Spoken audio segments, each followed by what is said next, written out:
que je me démène, je reste quoi, je passe pour la je ne sais quoi. Je fais pourtant je dors à personne, en suivant mon chemin de petit bonhomme. Mais les braves j'en aime pas que comprennent notre route que. Non, les braves j'en aime pas que comprennent notre route que. Tout le monde médit de moi. Sauf les muets, ça va de soi. Je suis citoyen français. Depuis pas longtemps. Mais ça fait quelques années maintenant que je vis en France. Pour devenir français, j'ai déposé un dossier à la préfecture. Et là, on m'a remis un document. La charte des droits et devoirs du citoyen français à apprendre par cœur.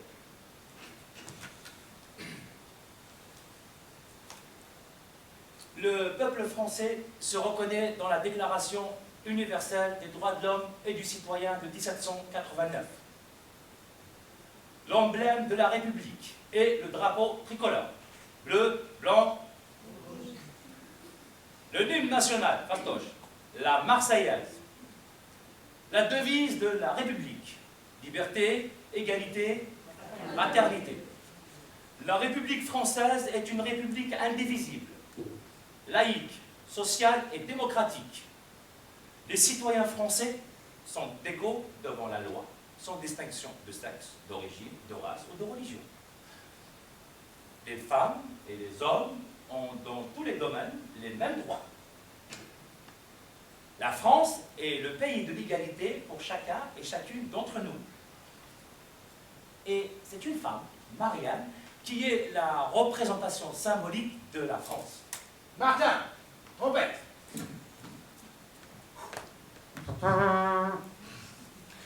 La patrie, jour noir est arrivé. Contre nous de la tyrannie, les tentats sont élevés. Les tentats sont élevés. Entendez-vous dans les campagnes rugir ces féroces soldats? Ils viennent jusque dans nos bras, égorger nos fils, nos compagnes. Trompette! C'est bien, tu connais la Marseillaise. Mais je suis pas sûr que tu aies bien compris les paroles. On reprend. Ils viennent jusque dans nos bras, égorger nos fils, nos compagnes. C'est qui ils? Ils, c'est les étrangers. Et si on remplace égorger, qui est vraiment trop barbare, par prendre, ça donne. Trompette! Ils viennent jusque dans nos bras pour nous prendre nos fils, nos compagnes. Trompette! Je me demande si toi, t'es pas venu en France justement pour nous prendre nos compagnes, c'est-à-dire nos femmes. Pourquoi? Les Fatma, elles étaient plus à ton goût. Ah non, j'y suis. Au bled, t'as toujours rêvé d'une blonde française émancipée. Émancipée? Qu'est-ce que tu crois? J'ai choisi une française blonde, comme tu dis, bourgeoise, parce qu'elle est soumise, justement. Non mais... Ouais, nous, en France, nos femmes, elles sont émancipées, pas comme chez vous. Ah, elles sont même libérées, tu veux dire, c'est ça? Ouais. Eh ben ouais, va faire un tour dans les quartiers bourgeois, tu verras comme c'est libéré. Mais ça te fait plaisir, hein, petite blonde, de croire que tes femmes sont libérées, que les nôtres, elles sont soumises. Hein. Alors, tu parles. S'il n'y avait pas eu les missionnaires français, jamais vous n'auriez été émancipés. Bah tu crois qu'on les a attendus pour apprendre la position? Non. Attends, tu veux dire que vos femmes, à vous, elles sont émancipées? Mais non, t'inquiète. Oh, tu m'as fait peur. Tu vois qu'on est pareil. Wow. Ah, j'ai marré c'est un fauteuil dans un salon de coiffure pour dents. Toutes les fesses des belles âmes s'y cassent spontanément dans le gars.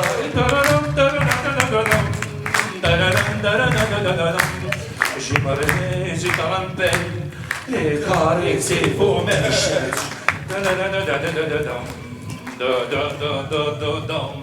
J'ai mal brisé dans la fauteuil, dans un salon de coiffure pour les fesses des belles âmes. C'est Colas contre mon cœur.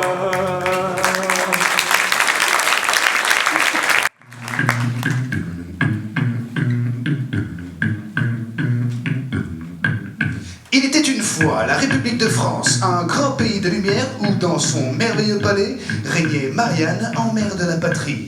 Fougueuse, guerrière, pacifique, nourricière et protectrice, Marianne est belle par la diversité et l'intelligence du peuple qui la compose et qui fait la richesse de ses traits fins. Laïque, fille des Lumières, c'est la beauté faite femme. Marianne incarne la permanence des valeurs de la République et des citoyens français. Liberté, égalité, fraternité. Ah, mais qu'est-ce que vous voulez, les filles? Vous voulez fraternité, du latin frater, qui signifie frère? Et pourquoi pas sororité, du latin soror, qui signifie sœur? Oui, mais alors, qu'est-ce que vous voulez, les filles? Vous voulez qu'on dise liberté, égalité, fraternité, sororité, petite fillité, grand-mérité, tété? Oui, liberté, égalité, fraternité, sororité, grand-mérité. Derrière le siège royal de Marianne, l'image forte et saisissante d'une balance, symbole de justice et d'impartialité, elle-même surmontée d'un triangle imposant, équidistant, lui permettant d'évoquer le principe fondamental qu'est l'égalité. Dans le royaume de Marianne, tout semble si calme, si serein qu'on pourrait penser que sur les visages de ses habitants, tout roule, mais en fait pas du tout. Parce que la flamme que Marianne tient, comme toutes les flammes, est claire, mais apporte aussi sa part d'ombre. Car en effet, en dehors du palais, dans les campagnes et dans les villes, un fléau ravageur s'étend, celui des inégalités. Ce royaume, bien qu'affichant les convictions et des valeurs rares en ces temps de misère, est, semble-t-il, la cible de maléfices sournois et dévastateurs, vicieux et perfides, semant le trouble au sein d'un peuple qui commence à en baver parce qu'il a peur et que les blanches colombes ne sortent plus ou presque du bonnet de Marianne.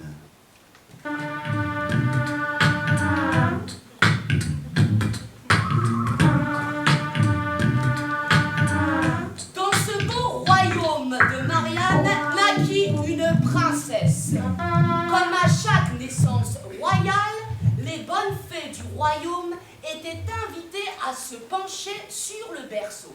Tu seras condamné à attendre le prince charmant. Tu auras peur l'asseoir dans la rue. Tu baisseras les yeux quand un homme te regardera. Tu seras un objet sexuel. Tu seras belle, à forte poitrine anorexique. Moins grande et moins intelligente que ton prince. Tu auras des enfants, même si tu n'en as pas envie. Tu seras en charge des repas. Et des tasses ménagères.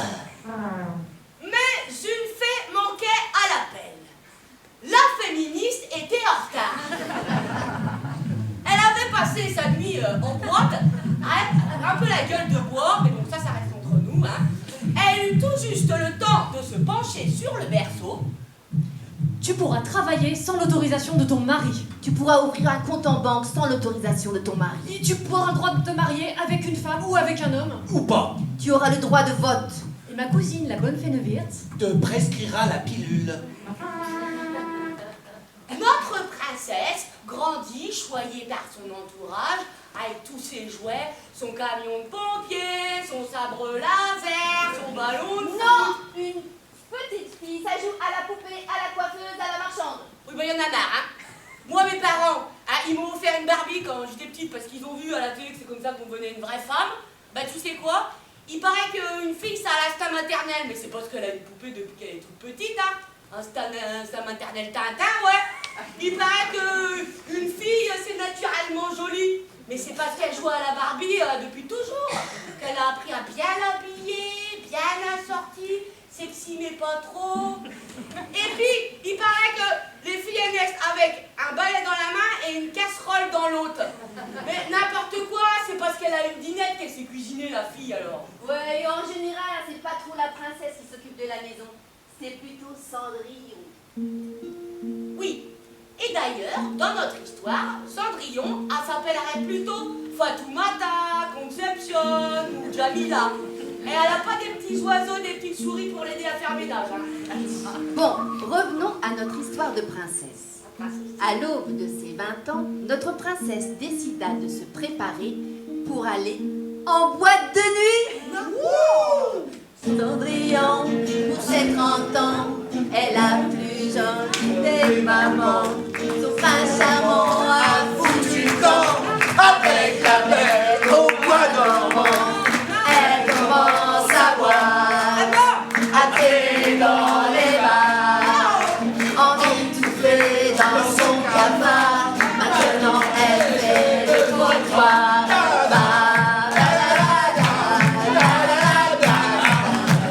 Jolie petite histoire. C'est pas Cendrillon d'abord, c'est la princesse dont on parle. Et elle écoute pas du rock'n'roll, elle écoute des menuets, la princesse. Et puis elle va pas en boîte de nuit, la princesse. Elle va au bal des princes et des princesses. Respectable, c'est pas une pute, la princesse. Oh, c'est des putes en boîte de nuit. Oui, il y a que des putes en mini-jupe. La princesse, elle est douce, elle est bien habillée, elle est respectable, elle est docile. Avec un petit regard.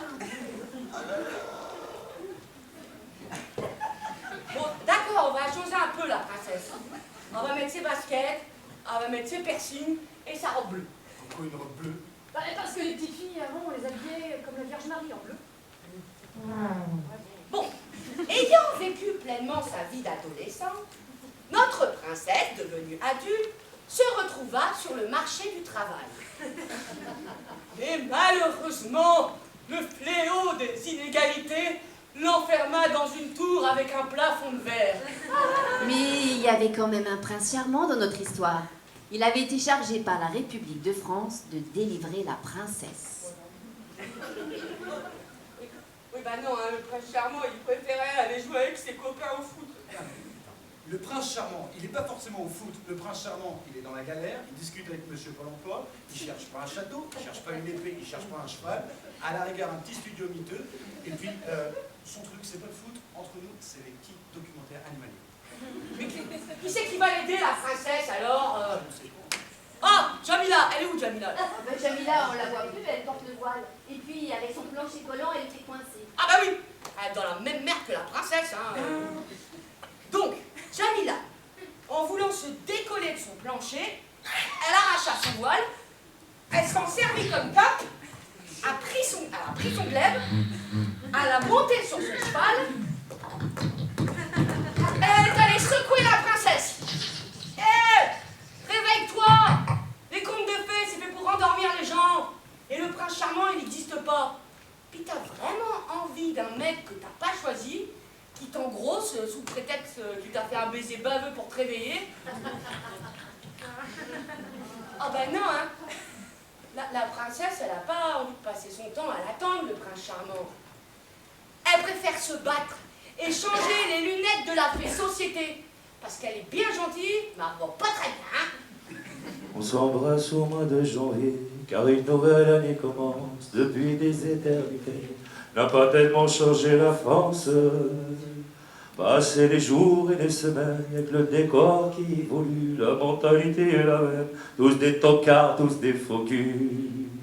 Sont pas lourds en février, à sous-souvenir de Charonne, des matraqueurs assermentés qui fignolèrent leur besogne. Il y a de la joie. La France est un pays de flics, à deux coins de rue en instant pour faire régner l'ordre public. Ils assassinent impunément. Notre nez sous le signe de l'hexagone. C'est vraiment pas ce qu'on fait de mieux en ce moment. Moi, des fois, j'y crois plus quand je me lève le matin. Hein. J'y crois plus à ce conte de fées de la super démocratie république de France.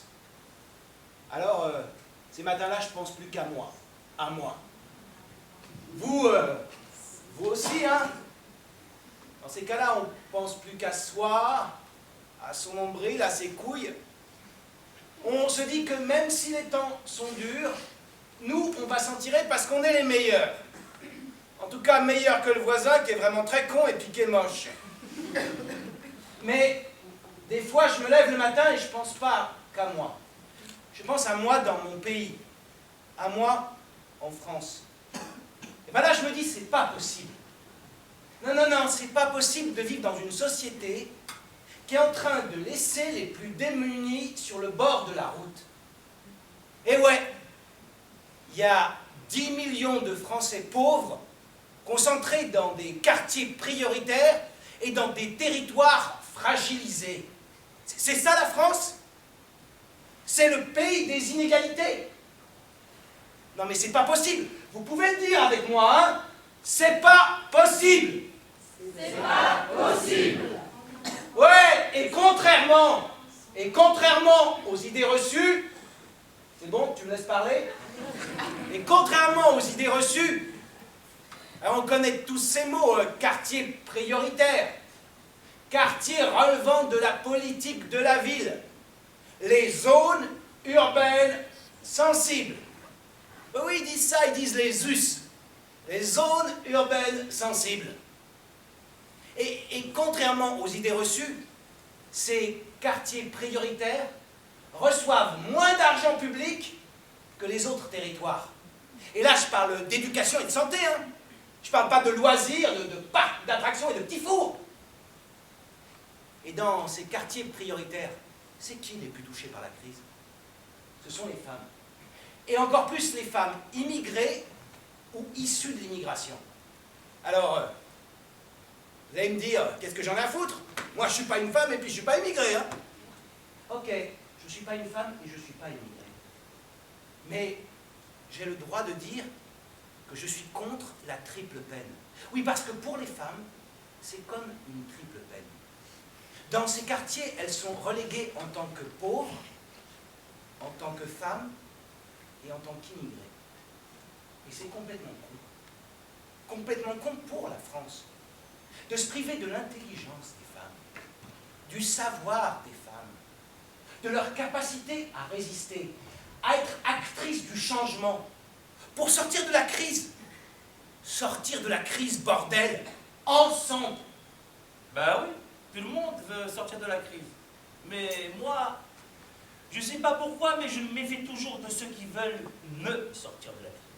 Bon, c'est quoi le problème? Le problème, c'est que, tu vois, les discours dominants, là, qui viennent d'en haut, avec leur temps méprisant, infantilisant. Moi, je suis pas un gamin, bientôt je suis grand-père. Moi, je veux pas qu'on me sauve. Je veux qu'on m'écoute. Mais je t'ai écouté. Et si toi, tu m'avais écouté, tu aurais entendu que j'ai dit sortir de la crise ensemble. Ensemble, ça veut dire quoi? Ça veut dire les femmes, les hommes, les Français français, les Français picards, les Français périgourdins, les Français bretons, et puis ben, les Français d'origine, comme toi. Mais arrête. Ton ensemble est déjà mal parti. Parce que tes Français d'origine, là, ils sont déjà à la 3e, 4e, voire la 5e génération. Ouais, ils aimeraient bien être des Français. Ouais. Stop, pas des Français, 3 points de suspension. Ils ont raison, hein. Quand on dit français issus de l'immigration, c'est comme si on disait français pas intégrés et qui s'intégreront jamais. C'est comme si par le langage, on les condamnait toujours à être des étrangers. Ouais, c'est raciste. Oui. C'est important, les mots. Les mages aussi. Oui, pareil match, poids des mots, le choc des photos. Ouais, les médias, c'est pas possible. Toujours les mêmes discours à propos des banlieues, des immigrés, des musulmans, des jeunes, des quartiers. Toujours les mêmes caricatures. Racaille, Karcher, Mouton dans la baignoire, et j'en passe. Ouais, et à salir nos quartiers, c'est nous qu'on salit. Le problème de la société, c'est pas les quartiers, les immigrés. Non, c'est le chômage, la pauvreté, les inégalités en tout genre, voilà. Ouais, quand on dit pauvre, précaire, sans papier, sans dents, issus de l'immigration. C'est comme si on disait que le problème, en fait, il est soit dans leur gène, soit dans leur culture, ou qu'il leur manque toujours quelque chose, c'est des sangs ou quelque chose. Ces mots-là, ils nous empêchent de penser qu'il y a une autre cause à leur situation. Et que cette cause, en fait, c'est l'oppression. Ces gens, ils sont opprimés. Oui, oui. On ne devrait pas dire précaire, mais précarisé. On ne devrait pas dire pauvre, mais mis en pauvreté. On ne devrait pas dire issu de l'immigration, mais hissé de la migra... comment on pourrait dire? Je veux dire, comment on pourrait dire, c'est dans le regard de l'autre que tu es perçu comme un étranger. Émigrisé. Ouais, dérisé. Racialisé. On pourrait dire racisé. Ah ouais. Parce que je ne suis pas de notre race, mais je suis racisé par le regard de l'autre sur moi. Ah oui. Il faut reformuler pour changer la société. Trompette!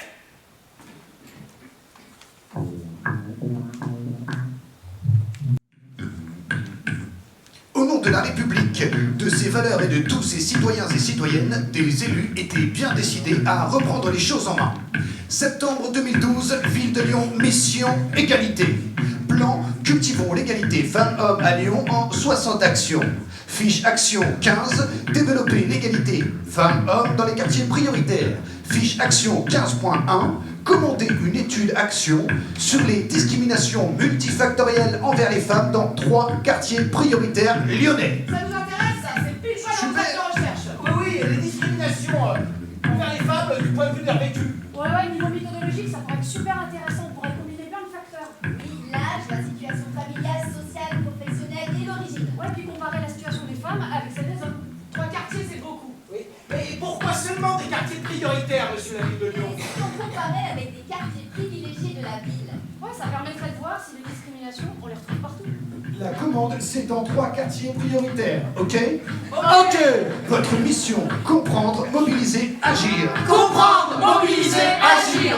Nous, on est une équipe. Une équipe. Notre laboratoire est le GREPS. Ouais, le greffe. Groupe de recherche en psychologie sociale. Groupe de recherche en psychologie sociale. Waouh, déjà ça vous fait peur. On a accepté une mission. La mission de l'étude d'action de la ville de Lyon. Si on a accepté, c'est parce que ça nous intéresse. C'est pour comprendre Et changer notre monde. On est des chercheurs. Rattaché à une université. Mais avant tout, on est des femmes et des hommes. Et pas des extraterrestres.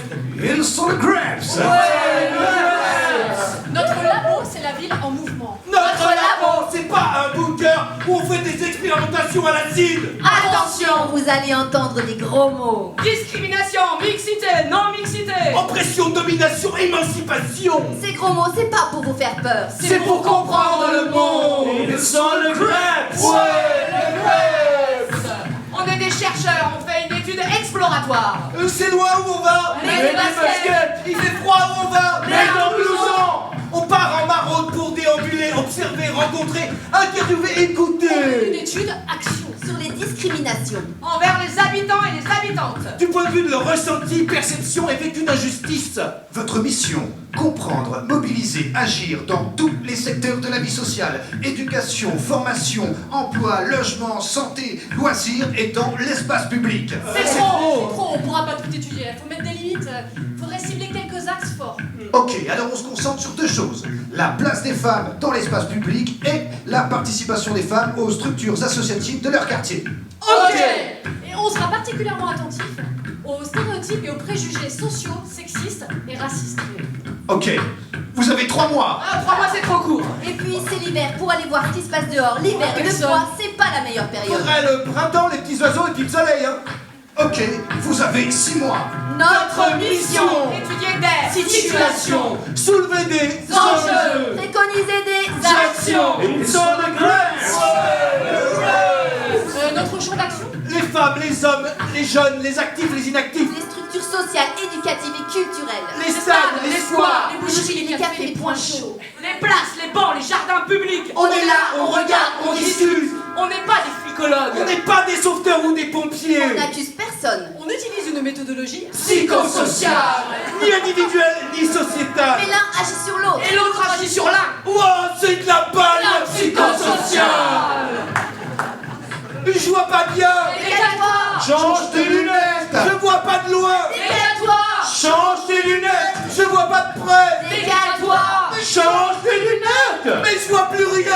Change tes lunettes et décale-toi pour voir le monde, mec. Mets tes a priori à la poubelle. Ne regarde pas les gens d'en haut. Ne regarde pas les gens d'en bas. Change tes lunettes et décale-toi pour voir le monde. Ils sont le Grapes. Ouais, le Grapes. On est des as de la triangulation. On croise les regards, on alimente les regards. Sur un même objet d'étude. On croise les regards, on alimente les regards. On lit, on analyse, on croise des théories. Ils sont les arts de la triangulation. Déambulation, observation. Entretien individuel, collectif, formel, informel. Comité de suivi, technique de pilotage. Constat, enjeu, préconisation. Pour mieux prendre en compte l'égalité entre les femmes et les hommes sur les territoires. Pour des alternatives locales à des inégalités globales. C'est le plan d'action de la ville de Lyon. C'est notre mission. C'est parti mon coucou. Sur le Dreams. Faites du bruit pour le Dreams.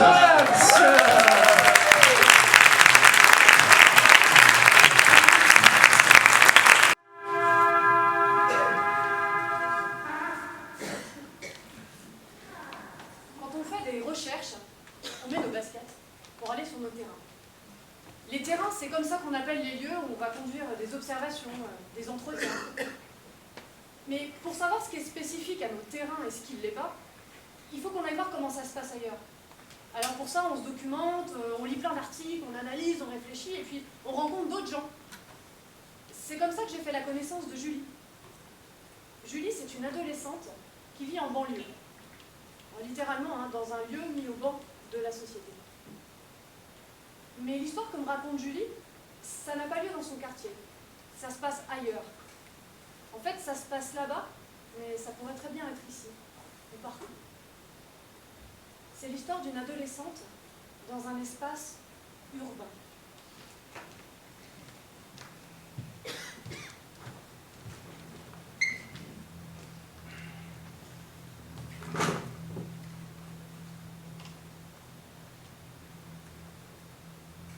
Tu as 14 ans, c'est l'hiver. Avec ta longue jupe noire à petites fleurs et ton grand manteau, tu ressembles à une tige qui aurait poussé trop vite. Tu es dans le métro, tu rentres de l'école. Ton sac à dos est lourd, chargé des classeurs et des livres scolaires. Tes horaires d'école coïncident avec ceux des travailleurs adultes. Le métro est bondé. T'as pas trouvé de place, alors t'es debout. Il fait chaud. Ça sent la sueur et le renfermé. Le métro s'arrête. Un flot de personnes essaye de rentrer dans la rame et tu te retrouves d'un coup englouti au milieu de tous ces corps cravatés, ces attachés-caisses, ces chevelures grises. Les portes se sont refermées. Tu réalises alors que tes bras sont bloqués le long de ton corps et tu ne peux plus les bouger. Tu te sens pas très bien. Soudain, tu sens quelque chose bouger dans ton dos et effleurer tes hanches d'adolescente. Tu te dis que tu te fais des idées. Maintenant, ça arrive sur ton ventre. C'est une main. Ton cerveau commence à court-circuiter. C'est pas possible. Ce genre de choses, ça peut pas arriver. Mais une deuxième main rejoint la première. Tu te mets à paniquer. Une troisième main se pose sur ta cuisse. Tu regardes en l'air à la recherche des visages à qui appartiennent ces mains, mais, ou de quelqu'un pour t'aider, mais personne. Il n'y a personne qui te regarde. La main attrape ta jupe et essaye de la remonter. Tu voudrais crier, mais il n'y a aucun son qui sort de ta bouche. Tu voudrais bouger, mais tu es complètement coincé. La main arrive sur ton sexe. Dans ta tête, ça hurle. Le métro freine brutalement, les mains se retirent aussi vite, en quelques secondes, la rame se vide. Tu te réfugies dans un coin et tu mets ton sac à dos devant toi, machinalement, sans réfléchir. Dans l'autre coin se tient un homme aux cheveux grisonnants. Il t'interpelle. « Hé, mademoiselle, faut pas vous laisser faire comme ça. T'aurais dû faire quelque chose. T'aurais dû dire quelque chose, mais t'as pas pu. T'avais jamais raconté cette histoire avant. Parce que t'avais trop honte. Le soleil a rendez-vous avec la lune, mais la lune n'est pas là et le soleil l'attend. Pourquoi tu m'évites? T'as peur? T'as peur de quoi? T'as peur de moi? Tu me fais passer pour quoi? T'es la lune et moi le soleil. Allez, montre-moi ta lune, je vais y mettre mon soleil.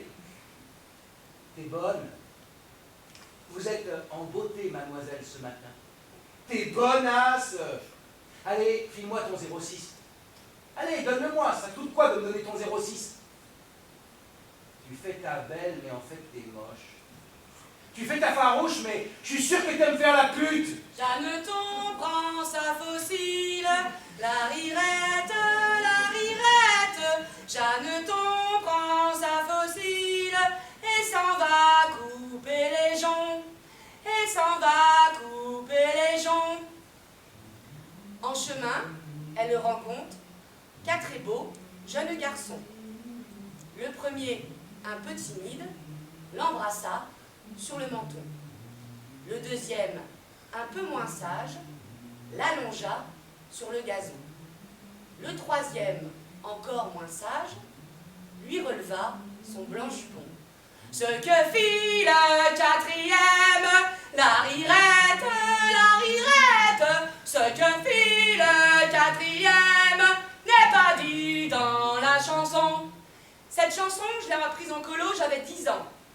Elle nous martèle, femme victime, homme bourreau. À coups de marteau, on nous a fait comprendre qu'on était des faibles femmes, des proies désignées pour le viol. Alors oui, parfois, dans la rue, j'ai peur. Je marche vite, je flâne pas, on me prendrait pour une pute.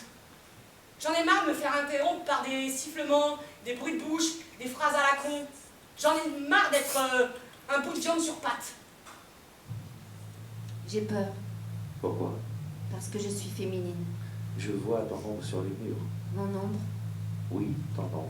les murs qui m'entourent me regardent. T'ordonne. La vie est un garçon. La ville nous ressemble. La ville ne nous ressemble pas. Elle nous rassemble. Elle ne nous rassemble pas. Marche frénétique, errance des claquements de talons, les aiguilles dans la botte, l'autre face à l'étalon. La ville s'étale, virile, parfumée de testostérone. Au milieu des immeubles, des garçonnières, des espaces publics, aux odeurs de gymnase, des murs invisibles qui séparent. À première vue, on croise de tout. On les croise tous, ces jeunes, ces vieux, ces femmes, ces hommes, au milieu des bâtiments, dans le cœur de la ville qui grouille. Un poumon de béton qui respire au rythme des déplacements, des flâneries, des besoins, des injonctions, des normes, des obligations du quotidien, des objectifs, des interdits, du propice, des moments qui s'étalent sur le bitume bouillant de vie. Des lieux de passage, des lieux qu'on investit, des conditions humaines qui dictent les pourquoi, les comment, les pourquoi, les comment du commun des mortels. Y a-t-il de tout et pour tout le monde? L'urbanisme est inégalitaire et les paysages mixtes, les yeux que l'on croise, la cadence des pas qui ne dansent pas toujours, les rituels vestimentaires, les sourires qui s'absentent parfois sur le visage des autres, témoignent souvent de la ville telle qu'elle est. Différente, inadaptée pour certains, surinvestie pour d'autres, et les enjeux diffèrent, souvent d'un sexe à l'autre. La ville est masculine, elle s'habille en garçon pour remplir ses espaces. L'occuper, c'est se viriliser.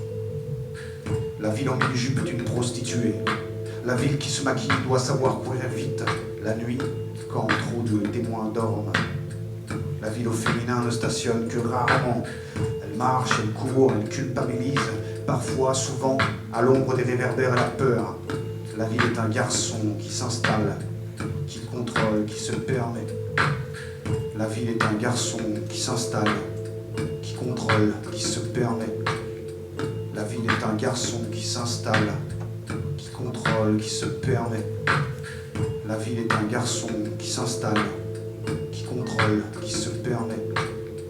La ville est un garçon qui s'installe, qui contrôle, qui se permet.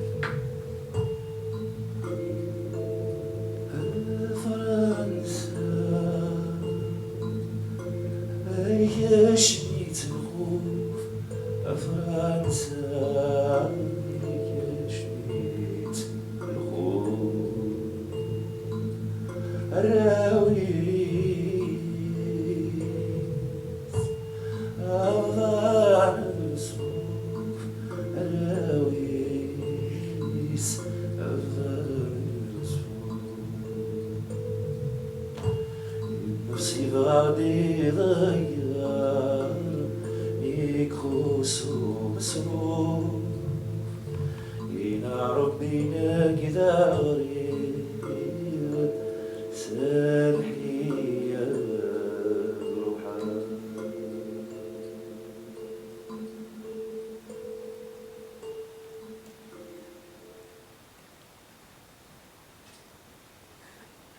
Historiquement, la ville a été construite par des hommes pour des usages d'hommes, pas pour des usages de femmes. Parce que les femmes, déjà la plupart, elles ont un travail salarié, mais en plus, elles continuent à assumer la grande majorité des tâches domestiques, des soins aux enfants. Alors, là-bas le médecin, là-bas l'école, ici le centre social, et là la crèche pour le tout petit. Autant de tâches du quotidien qui conduisent les femmes à des déplacements dans le quartier, en dehors du quartier, alors que les infrastructures et les transports ne sont pas forcément toujours adaptés. Nassim Adris dit que la place des femmes dans l'espace public et le statut qui leur est réservé correspondent à l'état dans lequel se trouve la société dans son ensemble. Ça veut dire que la ville, c'est un miroir. C'est un miroir sur lequel viennent se projeter, se refléter les inégalités sociales qui lui préexistent. Et en particulier, les inégalités entre les hommes et les femmes. Alors nous, ce qu'on s'est demandé, c'est comment les femmes des quartiers, elles vivent leur quartier. Est-ce qu'elles s'y sentent en sécurité? Est-ce qu'elles s'y sentent discriminées? Si elles sont discriminées, est-ce que c'est en tant que femme ou en tant que femme d'un quartier populaire? Ou peut-être en tant que femme d'un quartier populaire et racisée ou pas? J'ai pris conscience de ce que le quartier pouvait être par rapport au regard de mes amis. Ah bon, tu travailles là et en plus tu habites là? Mais ça va. Au début, c'est vrai que je me suis fait alpaguer plusieurs fois dans la rue. Une fois, en rentrant, deux petits jeunes me disent tiens, regarde la petite bourgeoise, là, elle va reprendre sa voiture et elle va repartir dans sa maison. Je les ai regardés, je leur ai dit non, la petite bourgeoise, elle va monter ses 5 étages à pied parce que son ascenseur, il est en panne et elle va rentrer chez elle. Tout de suite, ils ont changé de ton. Ils ont dit mais vous habitez là, madame? Attendez, on va vous aider à monter vos courses. Et ils m'ont aidé. Le quartier, c'est notre famille, c'est notre maison, c'est nos voisins. Tout le monde se connaît, on est rassuré. Et je vais vous dire, le racisme, on le ressent vraiment quand on sort. Quand on va vers le monde extérieur ou vers le travail, où il y a beaucoup de blancs, de français. On ressent ça quand on va passer des entretiens. On ressent ça beaucoup. C'est sûr que pour les jeunes, venir d'un quartier, ça reste un boulet. Et de toute façon, d'être black, beurre, ou de faire partie de ce qu'ils appellent la diversité, ça reste pas évident. Il faut prouver doublement qu'on a des compétences. Il y a le nom du quartier, le nom qu'on porte, l'origine, même les enfants qui sont nés ici. Il suffit que l'autre voie leur tête, ils vont tout de suite penser que c'est pas des vrais Français. Au niveau de l'islam, c'est une catastrophe. Il faut arrêter de les stigmatiser avec cette religion. C'est une population qui est importante et qu'il faut prendre en considération. Mais tout ce qu'on fait, c'est de monter les habitants les uns contre les autres. C'est une vraie rupture, c'est inquiétant. On a eu beaucoup de retours de femmes qui se plaignent de ces regards portés sur elles, qu'elles attribuent beaucoup à l'islamophobie ambiante actuellement dans la société française. À la polémique aussi qu'il y a eu autour de l'interdiction du foulard. Il y en a beaucoup qui se sont sentis pointés du doigt.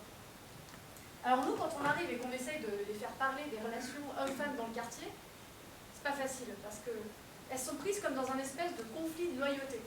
Comment dire sans dénoncer? Mais en règle générale, essayer de faire parler les femmes sur les mots des hommes, les regards déplacés, c'est pas forcément facile, parce que les femmes, elles ont tellement pris l'habitude de changer de trottoir, de baisser les yeux ou de faire semblant d'avoir rien entendu, qu'elles finissent par le faire machinalement, sans s'en rendre compte. Alors, comment nous en parler? Alors nous, on observe. Ce qu'on a observé, par exemple, c'est que quand il y a des regroupements d'hommes dans l'espace public, bah souvent les femmes, elles font des détours, elles évitent. Mais c'est pas qu'une question de sexe, en fait, c'est plus compliqué, parce qu'il y a aussi des personnes âgées qui évitent. Puis il y a aussi certains jeunes hommes qui évitent les groupes d'hommes. Et cela dit, la règle, c'est quand même en général que ceux qui stationnent, ce sont les hommes, et les femmes, elles passent. C'est vrai qu'il y a des codes dans les quartiers. C'est vrai, quoi. On ne le dit pas, mais on le vit. À la boulangerie, par exemple. Nous, les femmes, on y va juste pour acheter le pain. Alors que les hommes, eux, ils y restent pour boire un café. Même les vieux, ils n'y vont pas à la même heure que les jeunes. Et puis, c'est pas évident de se balader sans se faire remarquer. Les hommes, ils sont partout. Sur les bancs, sur les places, devant les commerces, au bas des immeubles. Toi, tu passes. Normal, tu as des choses à faire. Aller chercher ton enfant à l'école, aller chez le médecin, faire des courses. Mais il y a toujours un regard qui se pose sur toi. Et là, tu te sens comme un malaise. Tu te sens seul au monde et les regards posés sur toi. Normal, si tu portes une jupe courte ou un décolleté. Bah non, même en jupe ou en décolleté, là, c'est pas comment on est habillé le problème. Oui, par exemple, pour une fête de quartier, une année, je portais une salopette. Et je me suis fait beaucoup traiter de salopette. Alors, c'est pas nous le problème, c'est le regard qu'on porte sur nous. Tu sais, il y a 3 genres de filles.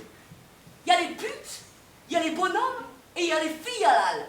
Ben, la pute, c'est celle qui se crotte avec les gars, tu vois. Le bonhomme, c'est celle qui est dehors, qui vole des scooters. La fille halal, c'est celle qui reste avec les filles et qui sort pas dehors. Ouais, c'est sûr, hein, c'est pas facile pour les jeunes filles à l'adolescence. Il faut faire attention à la réputation. C'est vrai que l'égalité entre les jeunes filles et les garçons n'est pas respectée. Les garçons, ils ont droit à tout, ils sortent plus. Ils ont plus de liberté. Et quand on autorise les filles à sortir, c'est à condition qu'elles disent avec qui elles vont et à quelle heure elles rentrent. Parce que c'est normal, question de réputation et de fréquentation. C'est aussi parce qu'on a peur que les filles se fassent agresser. Mais c'est la société qui dit que les filles doivent avoir peur. Du coup, les parents, ils ont peur pour les filles. Et ça existe dans toutes les familles, hein, pas seulement dans les familles d'origine maghrébine, africaine, mais aussi dans les familles françaises qui ne sont pas d'origine truc-muche. La réputation. La réputation, c'est un des outils du contrôle social qui est exercé sur les jeunes filles. Mais ce contrôle social, il est dans tous les milieux. Alors, le contrôle social, il peut s'exercer par exemple sur les déplacements des filles. Donc les lieux où elles ont le droit d'aller et ceux qui sont proscrits. Ça peut être aussi un contrôle des corps au travers de la vie vestimentaire. Et puis c'est aussi un contrôle des sociabilités, c'est-à-dire des personnes avec lesquelles elles ont le droit d'être en relation ou pas.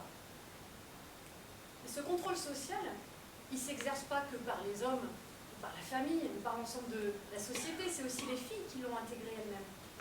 Elles finissent par exercer ce contrôle envers elles-mêmes et entre elles. Elles l'ont intégré, mais pour autant, elles ne vont pas toutes se plier à ces codes. C'est toujours réducteur de faire des catégories. Mais nous aussi, on a trouvé qu'il y avait 3 types de situations. La première situation, c'est les filles qui se sentent super mal dans le quartier et qui rêvent que d'une chose, c'est d'en sortir le plus vite possible. Deuxième situation, c'est les filles qui se sentent bien dans le quartier. Les codes, elles ont l'impression que ça les protège. Et puis, il y a un 3e type de situation, c'est les filles qui jouent avec les codes. Et notamment, quand elles sortent du quartier, elles les envoient couler. Et elles se retrouvent dans une ville où l'anonymat leur permet alors d'expérimenter d'autres façons d'être ensemble. Et aussi leur permet de rencontrer des garçons. Et parfois de flirter. En parlant de relations hommes-femmes, ça me fait penser à une femme qui participait au centre social, aux activités du centre social. Elle a un mari pas très fréquentable. Je pense qu'il la frappait et qu'elle est partie de chez elle. Mais elle a eu beaucoup de mal parce qu'il ne voulait pas divorcer. Mais pour moi, c'est pas parce qu'il est maghrébin qu'il la frappait, c'est parce qu'il est con. Les violences physiques et symboliques envers les femmes, c'est la base du patriarcat. On les retrouve partout, dans tous les milieux, dans tous les quartiers, sauf qu'elles ne sont pas visibles ni médiatisées de la même façon partout. Ces violences, elles s'exercent dans tous les espaces publics. C'est pour ça que je disais tout à l'heure que l'espace public, la ville, c'est un miroir sur lequel on peut lire les relations hommes-femmes. Mais c'est pas que ça, la ville. La ville, elle a aussi un pouvoir de transformation. C'est-à-dire que si on agit sur la ville, on peut aussi transformer les rapports entre les gens et notamment entre les hommes et les femmes. Par exemple, si on augmente l'éclairage dans une rue, les femmes, elles se sentent moins en insécurité. Bon, ok, mais qu'est-ce qu'on peut faire en plus pour qu'elles se sentent en sécurité, plus libres Par exemple, nous les femmes, quand on veut se poser dans le quartier, on a les parcs pour les enfants. Mais dans les parcs pour les enfants, une fois que tu es assise, tu ne vois que les enfants, c'est normal, tu les surveilles. Mais du coup, tu ne vois pas le monde. Par contre, le monde, lui, il te voit, il te surveille. Et oui, dans l'espoir, souvent les bancs, ils sont dos à la rue. On pourrait penser à des bancs qui seraient face à la rue. Comme ça, les femmes, elles pourraient surveiller leurs enfants et en même temps, elles verraient ce qui se passe dans l'espace public. Ça leur donnerait un peu de contrôle social. Mais il faudrait imaginer aussi quelque chose où on laisse les anciens bancs, parce que le but, c'est pas de contraindre des nouveaux usages. C'est plutôt d'offrir un choix. Ok, ça peut paraître peut-être anodin, j'entends. Je suis d'accord, ça paye pas le loyer à la fin du mois, ça va pas donner du travail aux femmes qui sont au chômage et qui cherchent du travail. Mais si on prend le temps d'y penser un petit peu ensemble, reconfigurer le seul lieu statique qui est assigné aux femmes et qui est approprié par les femmes. Si, comme tu dis, on ouvrait l'espoir vers l'extérieur, qu'on puisse voir le monde aussi, peut-être qu'il y aurait plus de papas dans l'espoir. Et peut-être que s'il y a des papas et des mamans dans l'espoir, ça pourrait changer le regard des enfants sur les places et sur les rôles des hommes et des femmes. Oui, mais bon, moi j'ai pas envie de passer ma vie dans l'espoir non plus. J'aimerais qu'on puisse se poser ailleurs, arrêter de cavaler, toujours en ayant peur, pouvoir se poser où on veut, quoi. C'est vrai que les seules femmes finalement qu'on voit dans l'espace public quasiment stationnées, c'est les squares, les sorties d'école ou sinon placardées sur les affiches publicitaires, à moitié à poil et hyper stéréotypées. Oui, ces femmes, c'est ni toi ni moi, hein, c'est ni personne d'ailleurs. La taille française, la taille moyenne des femmes en France, je sais pas si vous savez, mais c'est pas 34. C'est 44. Et puis elles sont dans des tenues super aguicheuses. Et c'est peut-être pour ça que les hommes nous regardent passer, ils pensent aux femmes sur les affiches. Mais Dieu, les femmes sur les affiches, ça contribue à alimenter le regard sexualisé que beaucoup d'hommes s'autorisent à porter sur les femmes dans la rue. Alors même que ces femmes dans la rue, ça pourrait être leur compagne, leur sœur ou leur mère. Les femmes, elles sont toujours renvoyées à leur sexe dans l'espace public. Et ça contribue à renforcer leur sentiment de vulnérabilité. Il faudra supprimer les panneaux publicitaires dans la rue. Ouais, c'est une super bonne idée. Le problème, c'est que la pub, ça rapporte beaucoup d'argent. On pourra peut-être pas agir sur le contenu des pubs. Mais par contre, on peut peut-être penser à autre chose. Je sais pas, il faudrait qu'il y ait un contrepoint. Par exemple, il faudrait les contrebalancer, ces publicités. Tu veux dire qu'on pourrait installer d'autres panneaux qui montrent autre chose des femmes? Et oui, des femmes avec des physiques différentes, des âges différents, des cultures différentes et qui n'ont rien à vendre. Ouais, et puisqu'elles n'ont rien à vendre, on pourrait imaginer autre chose que des panneaux. On pourrait imaginer une projection sur un mur, la fresque des Lyonnaises. Ouais, moi j'aimerais bien qu'on en parle avec les femmes du quartier et qu'on y réfléchisse ensemble. Ben, on pourrait montrer des femmes qui savent se défendre, des femmes qui sont moins vulnérables, qui savent aussi se battre en cas de pépin. Tu sais que la question du self-défense chez les femmes, il y a une expérience qui a été conduite au Canada dans les années 60. Ça date, mais elle est remarquable. Il y a une ville qui a proposé des cours de self-défense à des femmes. Et elle en a fait la publicité partout dans l'espace public. Ça a eu deux effets. Le premier, c'est que les femmes, elles ont appris à se servir de leur corps différemment. Pas comme un objet passif qui existe sous le regard des hommes, mais comme un objet d'action. Elles ont appris à donner des coups et à en recevoir. Et elles se sont senties beaucoup moins vulnérables après. Elles disaient qu'elles se sentaient mieux dans la rue, plus à l'aise. Et le deuxième effet, c'est que le fait de faire de la publicité dans la ville, donc de dire que les femmes apprenaient à se défendre, ça a fait baisser les agressions envers les femmes. Ça a fait baisser les agressions de 80%. Je n'ai qu'une philosophie, être accepté comme je suis. Malgré tout ce qu'on me dit, je reste le poing levé, ou le meilleur comme le pire. Je suis métisse mais pas martyr, j'avance le cœur léger, mais toujours le poing levé. Lever la tête, bomber le torse, sans cesse redoubler l'effort. La vie ne m'en laisse pas le choix. Je suis la dame qui bat le roi. Malgré le peine, nos différences et toutes ces injures incessantes, moi je lèverai le poing encore plus haut, encore plus loin. Viser la lune, ça ne me fait pas peur, même à l'usure. J'y crois encore, j'y crois au cœur des sacrifices. S'il le faut, j'en ferai. J'en ai déjà fait, mais toujours le poing levé. Mais toujours le poing levé. Mais tout. Ouais, c'est bien ça, Sabrina. Je pourrais pas le retravailler un peu parce que des fois c'est un peu. Pour la fête du centre social de juin. Ça va pas, Catherine? Tu veux pas que je me tape l'archouna devant tout le monde, là? À la fête du centre social, il y aura mon frère, il y aura ses copains, tu veux pas qu'ils me traitent de... Ouh là là là, je veux pas entendre ça, s'il te plaît. Mais si tu veux, je vais discuter avec eux, j'essaie d'arranger le truc, et puis t'as pas ta langue dans ta poche, tu peux te défendre, hein. Oh, c'est facile de te dire ça pour toi, c'est pas toi qui habites ici, qui les subit tous les jours, là. Quand on avait 7-8 ans, ça allait, on pouvait faire des spectacles ensemble. Et là, maintenant, tu veux dire que maintenant, ils te voient comme une femme, donc que leur regard est un peu pesant? Ouais, ça, genre, là. Et puis, même, moi, cette chanson, je voulais le faire pour l'atelier Girly, là, pour les autres meufs. Oui, tu sais, je sais pas si l'atelier Girly pourra être maintenu l'année prochaine.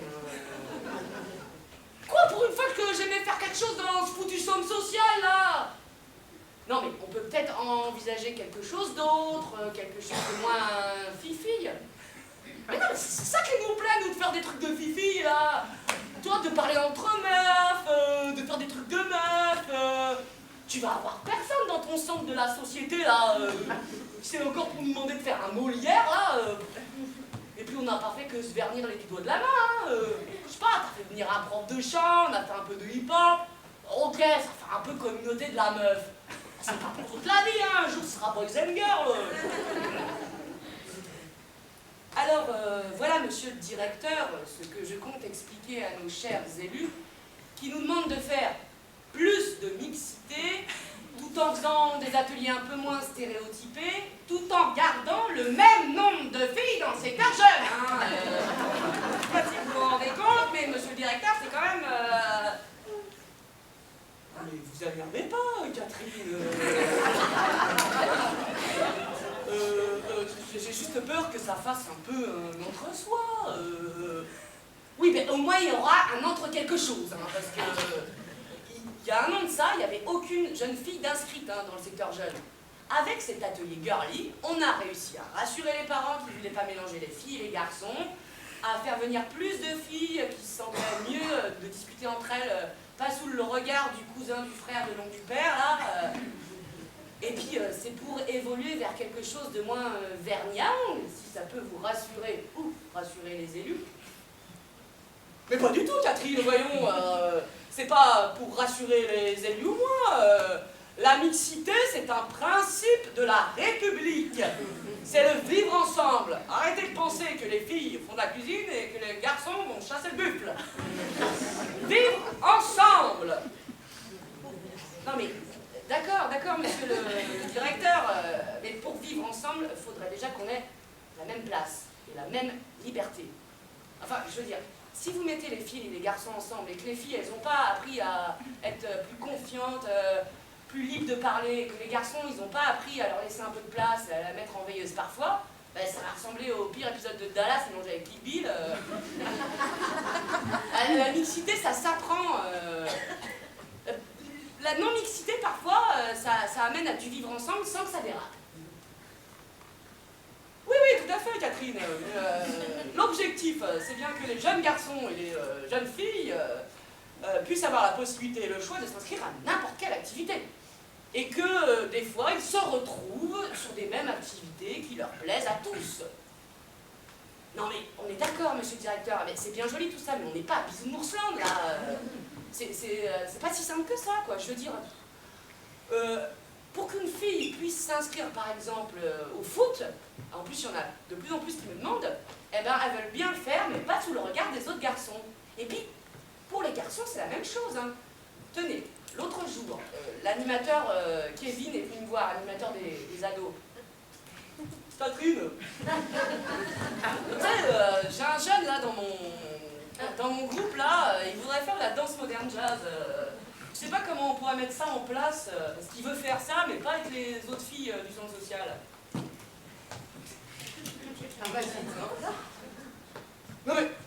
Non mais Catherine, on va pas faire un cours de danse moderne jazz pour un seul garçon, voyons Catherine.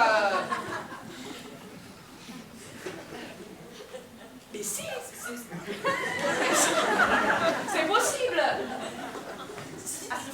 Si sur le programme, monsieur le directeur, vous mettez que la danse moderne jazz C'est pour améliorer ses capacités physiques, pouvoir danser et rapper en même temps. Et ben, ça va faire venir plus de garçons. Travaillons sur le langage, monsieur le directeur. C'est stratégique tout ça.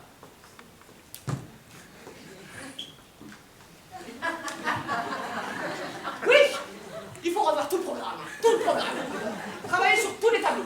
Il faudra faire des ateliers mixtes avec des professionnels avertis hein, qui veillent à la bonne égalité du groupe et des activités non mixtes qui existent déjà hein, pour que les jeunes garçons et les jeunes filles puissent après vivre ensemble.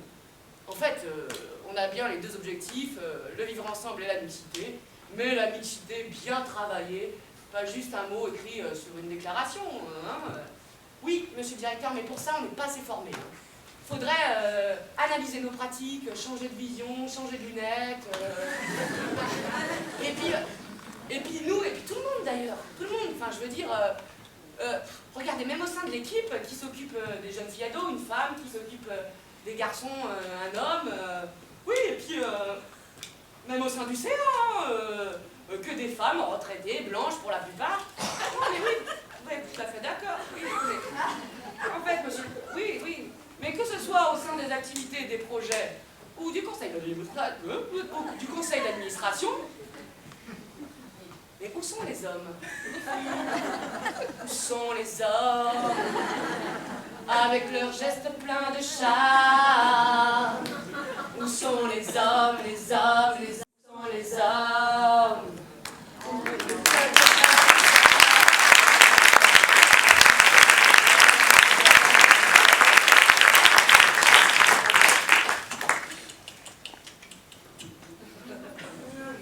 Et la petite demoiselle là-bas, vous êtes perdue? Vous cherchez quelque chose? Ah bon? Vous faites partie du Krebs? Le grec? C'est quoi le grec? Ça me fait penser à des croquettes pour ça. Mais non, moi je sais ce que c'est les cornflakes pour les enfants du matin là. Quoi? Oh non, moi j'ai rien à dire. Ah, moi non plus j'ai rien à dire. T'as quelque chose à dire toi? Bah moi je veux bien.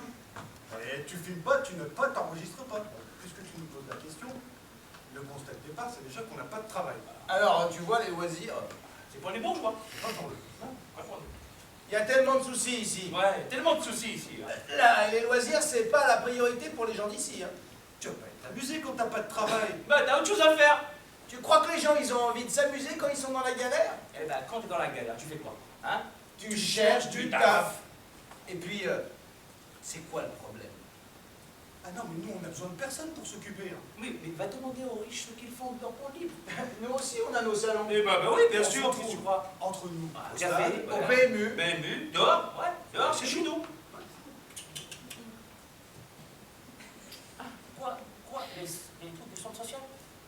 Mais c'est pour les enfants, ça. Oh, ou pour les femmes. Et encore, hein. Et Si c'est encore. pour s'entendre dire que la religion, c'est pas bien. Si c'est pour s'entendre dire qu'on ferait mieux de s'occuper de nos gamins et de nos femmes au lieu de jouer au domino toute la journée. C'est pour nous expliquer comment devenir des vrais Français? On se comprend pas. Et de toute façon, au centre social, il n'y a rien pour nous, les hommes. Non mais quand on propose quelque chose, ils veulent pas. Donc ça donne pas envie aux gens d'y aller. Hein. Ouais. Vous parlez des jeunes? Mais ils ont besoin de quoi, les jeunes? Ici, il n'y a rien. Le centre social, il ferme à 19h. Ils font quoi après, les jeunes? Ah, ils se font chier, hein, comme on dit, ils tiennent le mur. Voilà, il faut du hackisme. Les gens, ils font pas confiance aux jeunes. Les jeunes, bon, ils sont tout à fait capables de s'autogérer. Ils Ah bah pourraient oui. avoir un lieu à eux, ils s'occupent, tout ça. Non, mais là, il faudra mettre des règles. Oui, mais si c'est à eux le local, Ouais. les jeunes, ils feraient leurs règles et puis ils les respecteraient. Mais les gens, ils ont peur des jeunes. Ah, quand ils ont construit la salle de sport, eh ben, les jeunes, ils étaient super contents. Ils nous l'ont tous dit, ils étaient super contents qu'on fasse un truc pour eux sur le quartier. Ouais, mais là, en fait, ils ont abusé sur les règles. Il y avait des règles de partout. Là, pour y rentrer, il faut faire partie d'une école, d'une association, pour un gros badge de la mairie. Non, ils peuvent pas y entrer dans la salle. Ils sont déçus, les jeunes. Il y en a plein qui nous le disent. Ah, des règles, c'est bien, mais pas trop strictes. Avec les filles, ça se passe comment? Il n'y a pas de problème. Il n'y a pas de problème avec les filles, voir. Ah, elles sortent moins que Bon, les voilà. garçons parce que c'est dangereux. Et puis, Voilà. les filles, ça, c'est pas se défendre, alors que les garçons, ça se défend tranquille. Mais c'est des garçons, quoi. Non mais, On se dit bonjour, bonsoir. Voilà. Question de respect. Question de Question de respect. Voilà. Après, ça pourrait être la frangine d'un tel, donc c'est un peu comme ma frangine. Voilà, Donc, voilà, je sais pas, il faut pas- question de respect. Question de respect. Bon, on était dans les mêmes écoles, mais au bout d'un moment, bah, on se fréquente plus. Voilà, fini quoi. Question de respect. Question de respect. Pour qu'il se forme un vrai couple, un vrai couple solide. D'abord, c'est rare. Que ce soit super sérieux. Ah, ouais. Question de respect.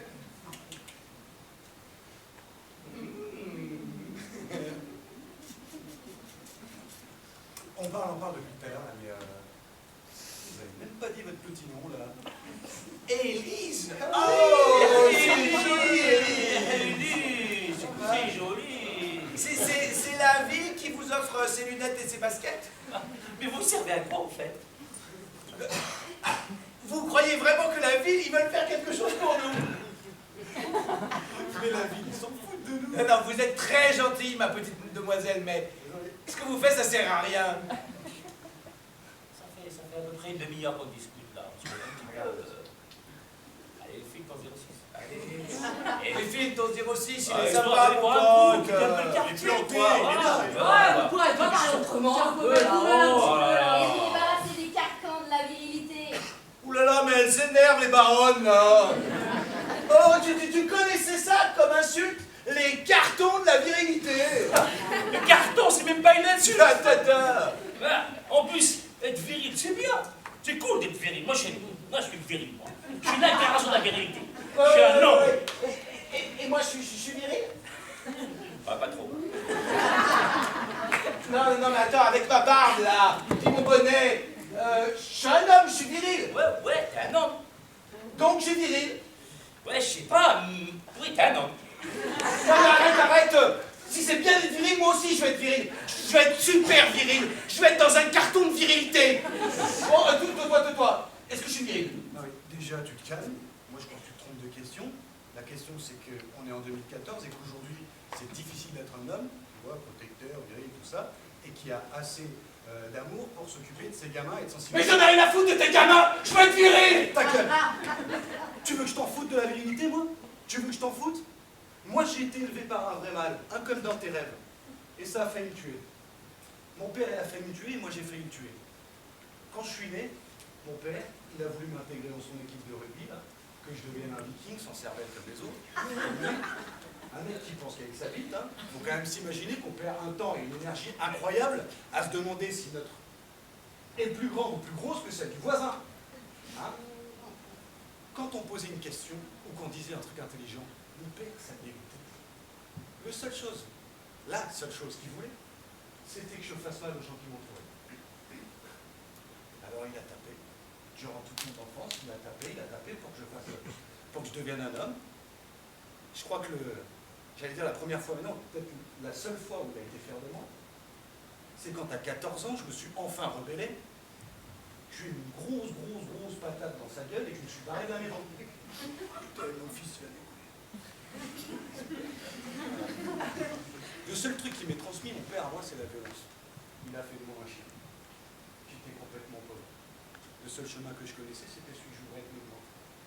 J'étais rempli d'une violence qui m'appartenait déjà même pas. Comme si ton corps et ton esprit étaient pleins de métastases. J'avais même mon métastase. Mais c'est ça. Une sorte d'ado-cancer. La chance que j'ai eue, c'est que c'est mes amis qui m'ont sauvé. C'est mes potes avec qui je faisais de la musique. Ils m'ont dit que j'étais un mec bien. Un mec bien. C'est le genre de choses que mon père, lui, c'est pas trop bien. Ils m'ont dit que j'étais un mec bien, mais que j'étais en train de virer connard. Comme mon père. Alors, du coup, il a fallu réapprendre un peu à vivre avec les autres pour éviter de finir comme lui. Donc, ma question, à moi, c'est comment être un homme aujourd'hui, et surtout comment vivre avec d'autres hommes, avec des femmes et des enfants. Donc tu vois ta virilité là. Franchement, je te la laisse. Non, merci, en fait, j'en veux plus. Non, mais je te la laisse. Il n'y a pas quelqu'un dans le public qui serait intéressé par un petit supplément de virilité? Non. Et toi, ça t'intéresse de la virilité? كيني البحر يدوسي ينور في السين طلعو جثام في الوردي زماني قرادين في الليل تروح ذات تبدل دخان والقاسم تختار تروح ذات تبدل ضيسان وتزريدك ميكوني سل عيونا سل بابو اي فتشينا حيتمو سل عيونا سل بابو اي فتشينا حيتمو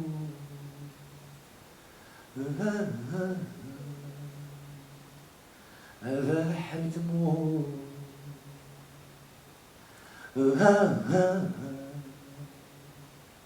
هذا حيتمو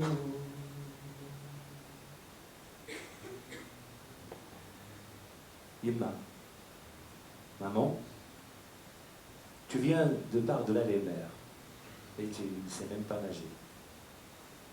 Tu as quitté tes proches et ce n'était pas ton choix. C'est par avion ou par bateau que tu as laissé le pays derrière toi. Tu rejoins un mari que tu n'as pas choisi. Tu arrives dans un pays que tu ne connais pas. Tu es seul. Ton mari travaille. Ton mari n'a pas le temps. Il se lève tôt, part à 5 h du matin et rentre tard le soir.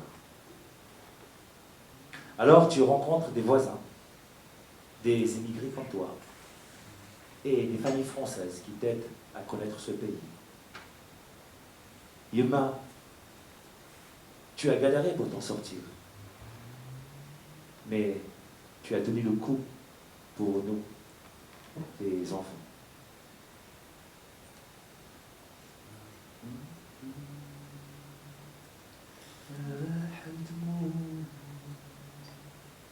Tu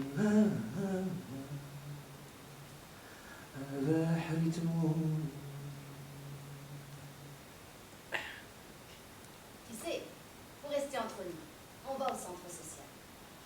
Au début, je savais pas que c'était pour moi les cours de cuisine au centre social. Parce que j'ai des enfants et ils vont à l'école.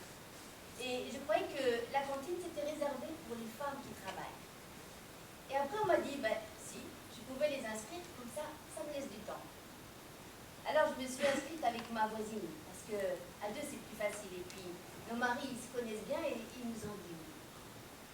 Comme ça on passe du temps avec d'autres femmes, on apprend à faire des plats de cuisine et puis des gâteaux surtout. Parce que mon mari et mes enfants ils aiment beaucoup ça. Et puis on discute beaucoup parce qu'il n'y a pas d'hommes. On parle des soucis, de la famille, du pays. On laisse la parole comme ça. C'est la liberté. La dame qui nous fait l'animation s'appelle Mademoiselle. Parce qu'elle n'est pas mariée, Mskine. Mais elle n'a pas eu de chance, c'est tout. Elle est gentille. Elle nous apprend à lire et à écrire et puis à connaître les prix aussi. Comme ça, t'as pas besoin de ton mari si un jour tu veux t'acheter une jupe ou une culotte. Hein. Et puis tu sais, on va apprendre à faire du vélo. Ah, c'est bien, comme ça après tu peux apprendre à tes enfants. Et puis, tu sais, dans les quartiers, le vélo, c'est la liberté. Un jour, on a fait la sortie barbecue avec la famille sur la place. C'était bien parce que les hommes, ils ont participé. Eux, ils ont fait le méchoui, nous, on a fait la vaisselle. Ah, on fait plein de choses avec la mademoiselle.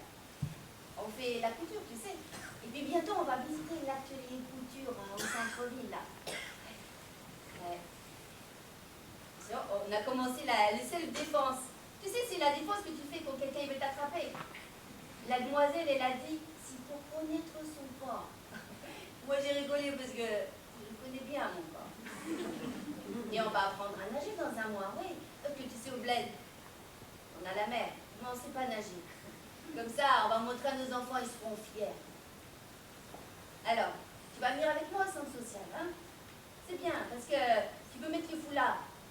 Tu sais, c'est pas le blocage, c'est pas comme l'administration, là. J'ai le souvenir, moi, hein. La dame, quand elle est venue te voir, là, dans ta maison, tu n'avais pas mis le foulard, tu lui as demandé pour l'agrément, là, pour l'assistance maternelle. Elle t'a dit, oui, madame, je vais te donner l'agrément. Après, tu vas dans son bureau, tu as mis le foulard, et là, tu dis, non, madame, c'est plus possible. Allez, mais allez, parce que la mademoiselle, elle est bien, là, elle est vraiment. Et elle accepte. Elle respecte même que tu mettes le foulard. Alors, tu vas venir avec moi au centre social. Tu vas faire plein de choses comme apprendre à lire et à écrire. Hein, tu vas pas rester toute seule dans ta maison. La demoiselle, elle a dit ici l'émancipation. Tu as le droit et c'est gratuit. Comme ça, les enfants, ils vont te raconter leur journée de l'école et toi, tu vas leur raconter ta journée avec l'atelier. Hein, les ateliers que tu fais là, l'écriture, apprendre à lire aussi. Parce que ce sont des choses utiles. Si un jour ton mari il a une maladie, et toi tu peux faire les choses toute seule. Tu vas te débrouiller. C'est ça la vie. Alors, tu vas venir t'inscrire au centre social. Oh putain. Oh putain. Oh putain. Oh. Oh putain. Oh. Ok, c'est bon. J'ai dit putain, j'ai pas dit pute, c'est pas la même chose. Mais pourquoi vous voulez toujours nous obliger à parler comme vous voulez qu'on parle? C'est bon, excusez-moi. Oh la conne. Oh la conne. Une grosse conne. La conne, c'est ma femme. Ah. Elle voulait aller au centre social. Elle m'a dit faire des cours de cuisine. Je lui ai dit non. Je lui ai dit, à la maison, t'en as déjà une de cuisine. Elle m'a embrouillé. Elle m'a dit qu'elle voulait faire des cours de cuisine dehors. J'ai dit oui, je suis vraiment sympa. Et là, elle a commencé les cours de cuisine émancipatoire. Bon, c'était très bien. Au début, on a mangé des cookies, qui étaient très bons. Des petits cakes surprises avec plein de trucs dedans. Et puis même le poulet à la crème qui est le plat des Lyonnais. Oh, mais alors, la proposition de la rentrée, de faire des petits cours de self-défense pour être un peu plus en forme pour cuisiner, alors ça c'est pas bon du tout, hein. C'est pas de la cuisine. Je me demande même si c'est pas un peu trop émancipatoire. Ce matin, ma femme elle arrive, elle me dit, j'ai fait le self-défense. Je lui fais, même pas vrai. Elle me dit, si, j'ai fait le self-défense. Je lui dis, toi, t'es même pas capable de faire mal à une mouche. Elle me dit, le self-défense, c'est pas pour faire mal aux mouches, c'est pour se défendre. Je dis, ok. Je me lève, tu vas me montrer, je tombe le torse. Je dis, allez, viens, baby. Et là, je fais comme quand je vais attraper. Hein. Et là, ma femme, elle se met en garde et elle me met un gros coup de pied dans les couilles. Oh putain, ma mère. Oh, j'ai crié. Oh. Et là, ma femme, elle me prend le bras, elle me le tord et elle me met par terre. Heureusement, les enfants, ils étaient malins, hein. Et là, je me relève et ma femme, dans sa tête, elle est toujours dans son cours de self-défense. Alors, elle me chope le bras, elle me met sur son épaule et elle me met un pied. Et là, je tape le nez contre la table basse et je m'explose d'ailleurs. Oh la conne. Non mais, je dis la conne, mais elle, ma femme, je suis fier d'elle. Elle sait se défendre. C'est même la plus belle des femmes de toute l'histoire du kung-fu. Depuis qu'elle a commencé les cours de cuisine émancipatoire, elle se sent mieux. Elle se sent mieux dans le quartier.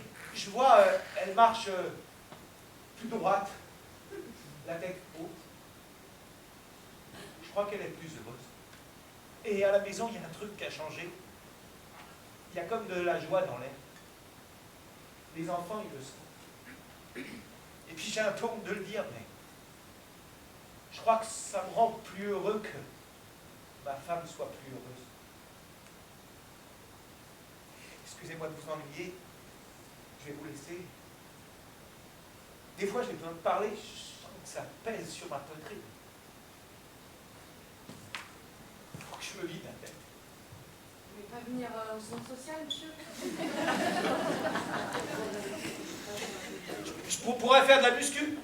Ouais, là, la muscu, ça vide la tête. Il y a plein d'autres choses, hein. Il y a les jardins partagés. Oh, et les jardins partagés, le jardinage, c'est pas trop mon truc. Hein. Qu'est-ce que vous avez envie de faire? Excusez-moi, les cours de cuisine émancipatoire, c'est aussi pour les hommes? Martin, trompette.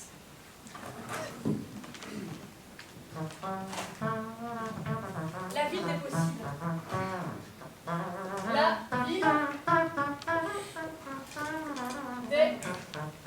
Ça, c'est de la musique de scientifique, c'est le blues de la blues.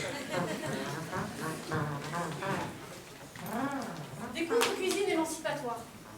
Pour les femmes et pour les hommes. Quel beau concept que l'émancipation. Pas celle qu'on donne là ou qu'on octroie. Non, non.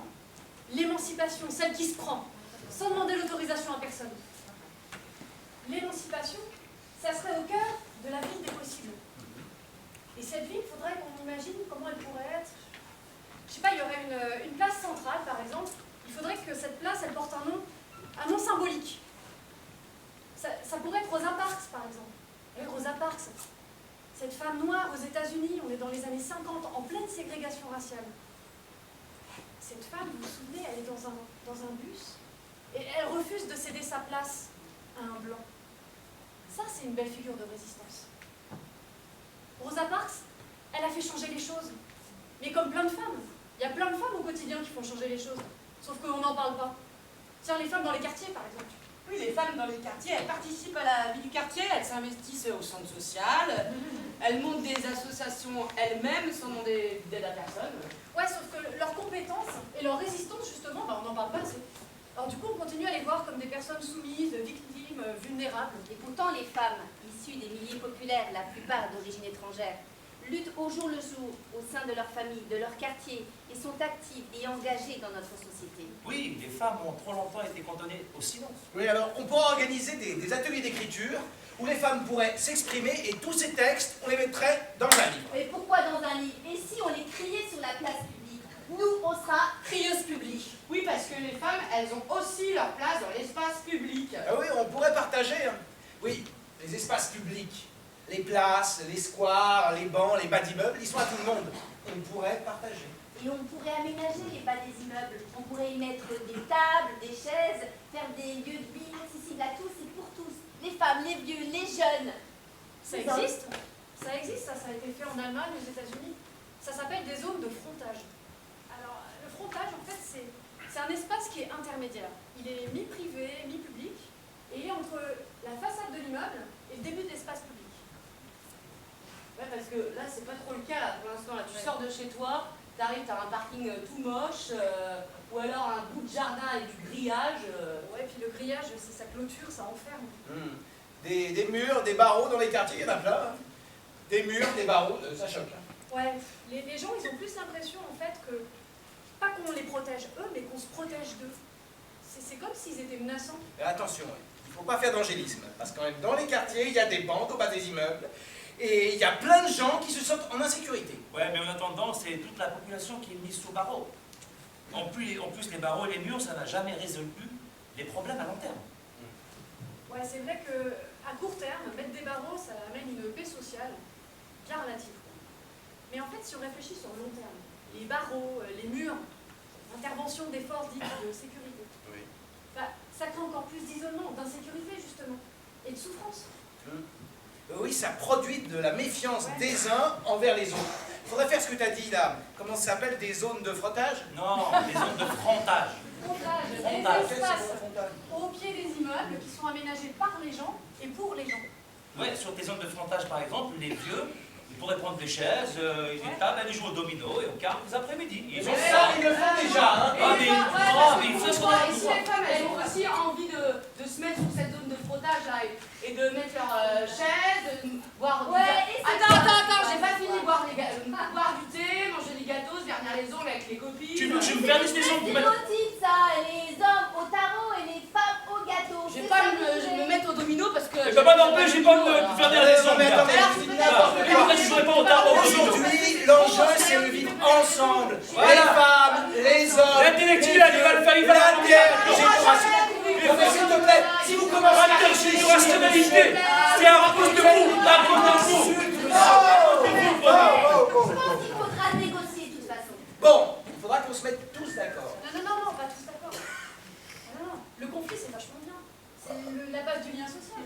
Non, faut pas qu'on soit tous d'accord. Par contre, il faudrait qu'on arrive à ce que tout le monde puisse s'exprimer déjà. Voilà, il faut mettre des règles. Il faut mettre des Tout le règles. monde ait sa place. Il faut mettre des règles. Tout le monde ait sa Mais place. qui va faire les règles? Pas moi. Non, mais il faut les co-construire. Il faut les co-construire entre les habitants et puis les collectivités. Mais en hiver, on fait comment? On fait la même chose à l'intérieur. On crée une coopérative de quartier. Un lieu que l'on peut partager avec les hommes, les femmes, les vieux, les jeunes. Ça va pas être simple qu'on trouve tous notre place là-dedans. Ben ouais, depuis tout à l'heure, moi je dis qu'il faut mettre des règles. L'important là-dedans, c'est la notion de respect. Question respect. Question respect. Alors, au départ, c'est vrai que ça demande d'être bien accompagné. Il faut de la médiation. Ouais, il faut se méfier de l'appropriation de ces espaces par certains groupes. Oui, et se méfier du vandalisme. Ouais, c'est vrai que c'est un risque. Ok. Mais ce qu'il faut voir, c'est pas le court terme, c'est le long terme. À long terme, en fait, ce genre de démarche, c'est une vraie démarche de sécurité pour le coup. Parce qu'elle est plus basée sur la méfiance envers les gens et l'opposition entre les gens. Elle est basée sur la confiance envers les gens, la coopération. Et là, ça renverse la vapeur. Ça donne aux gens un réel pouvoir d'agir sur leur environnement, sur leur façon de vivre leur quartier. Ouais, il faut changer de lunettes. Oui, il faut changer de lunettes. Pas comme des menaces, mais comme des ressources. Pas comme des victimes, non. Pas comme des assistés, non. Ni des personnes à émanciper de gré ou de force. Non. Change tes lunettes et décale-toi pour voir le monde. Pour voir les habitantes et les habitants comme des personnes pleines d'idées, D'expérience, D'expertise, de créativité. comme des personnes qui ont le pouvoir de dire non, de dire oui, et de décider par eux-mêmes. pas faire joli pour dire qu'on a fait de la participation. Pour engager des vraies démarches participatives. Ils font confiance aux gens. Change tes lunettes et décale-toi pour voir le monde. Troubler les frontières du public et du privé. Du dedans et du dehors, Du masculin et du féminin. Ouvrir des horizons. Transformer la ville pour changer les rapports sociaux. expérimenter d'autres façons de partager l'espace public. Troubler les frontières entre les quartiers populaires et les autres quartiers. Entre les personnes non racisées et les personnes racisées. Entre les jeunes et leurs aînés. Interroger l'espace et les normes sociales. Pour des alternatives locales aux inégalités globales. Rêver une ville des possibles. Ok, merci Martin. On va commencer. Merci Martin. On va commencer à rêver cette ville des possibles. Alors qu'est-ce qu'on pourrait faire? Qu'est-ce qu'on pourrait dire? Martin, tu peux prendre des notes s'il te plaît? Oui. C'est ça. Donc, qu'est-ce qu'on pourrait faire pour changer le monde? On pourrait peut-être commencer déjà par ce qu'on disait tout à l'heure, l'imaginaire symbolique dans la ville. Oui. Ouais, tu peux être plus clair? Par exemple, les rues, les ponts, les places portent que des noms d'hommes ou des univers militaires, guerriers. Donc les plaques de rue changent en femmes. On pourrait changer ça et mettre des noms de femmes, ça change. J'ai bien, c'est concret. J'ai une idée. On fait un jeu, essayez de deviner, mesdames, messieurs. C'est une femme. Elle chante du rock'n'roll. C'est qui? Non, arrête, du rock'n'roll. Juliette Bertine. Non. Allez. Allez, à vous. Allez.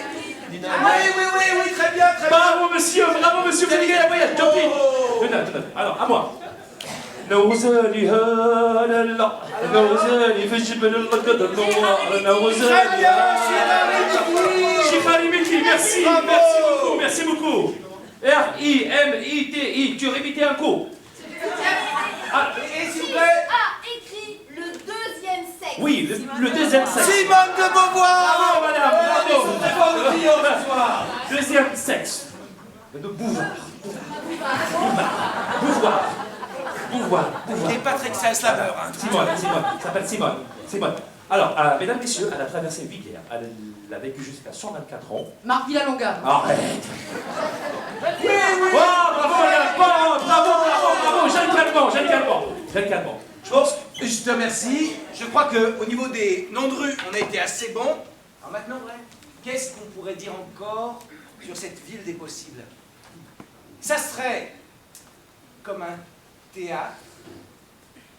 Il faudrait que tous, on en soit les acteurs. Voilà, tu notes. Et sans rôle prédéfini. Une ville pour le plaisir.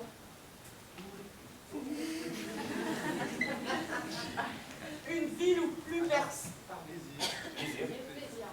Une ville où plus personne ne court, où plus personne n'a peur. Une ville où ça se mélange, où ça discute. C'est facile. Une ville comme... qui soit comme la femme dans le rêve familier de Verlaine. Oh. Ni tout à fait la même, ni tout à fait l'autre. On le redit une fois pour Martin quand même. Non, mais l'intelligent Martin, ils sont sympas quand même. Ça va, Martin, t'as ton compte? C'est bon. Mesdames, messieurs, veuillez applaudir Martin, Martin voilà. Bourracher.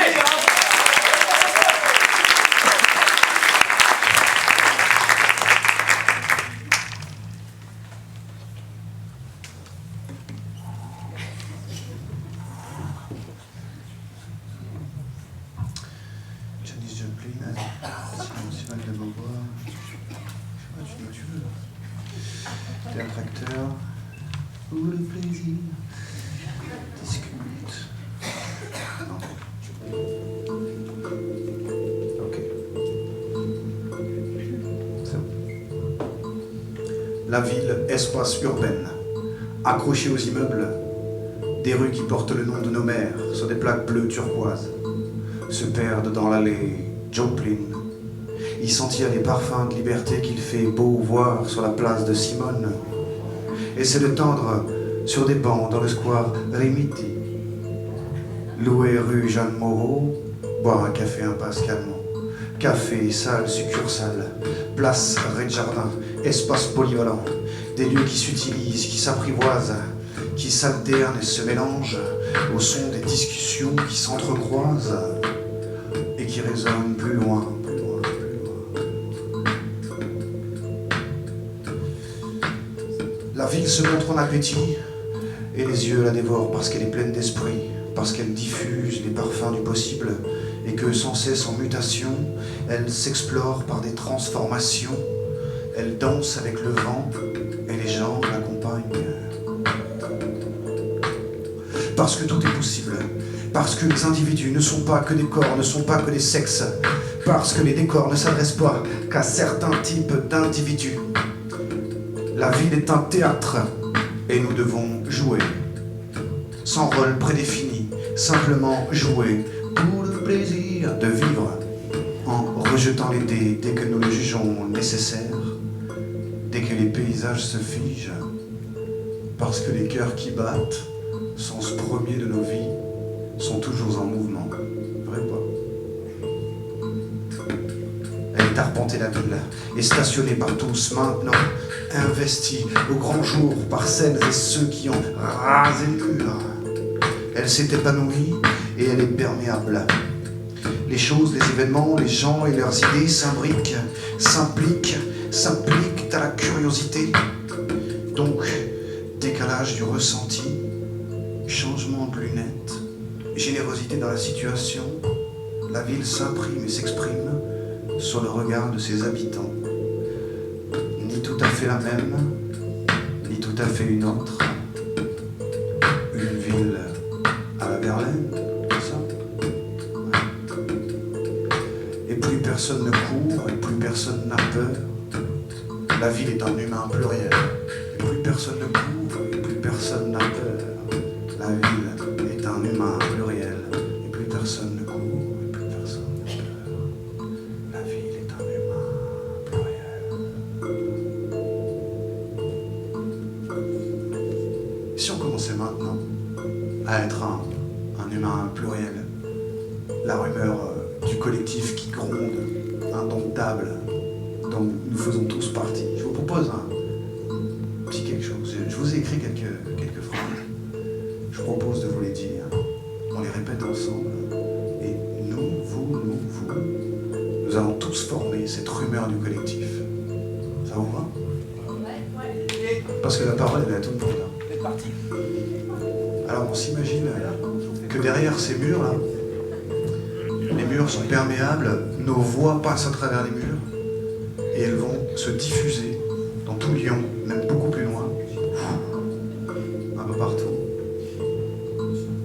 Ça va être vachement bien. Vous êtes prêts? Ok. De nos bouches, des mots sortent sans cesse. À la manière d'un haut-parleur qui vibre. Nous sommes les émetteurs d'une réception. Nous sommes les récepteurs d'une émission.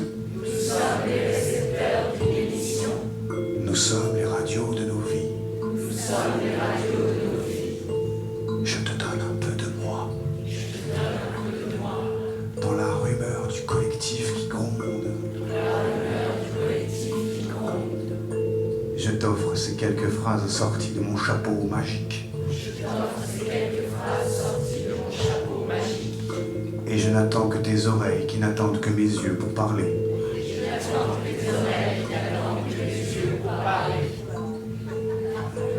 Je veux ton brouhaha parce que tu es vivant. Je veux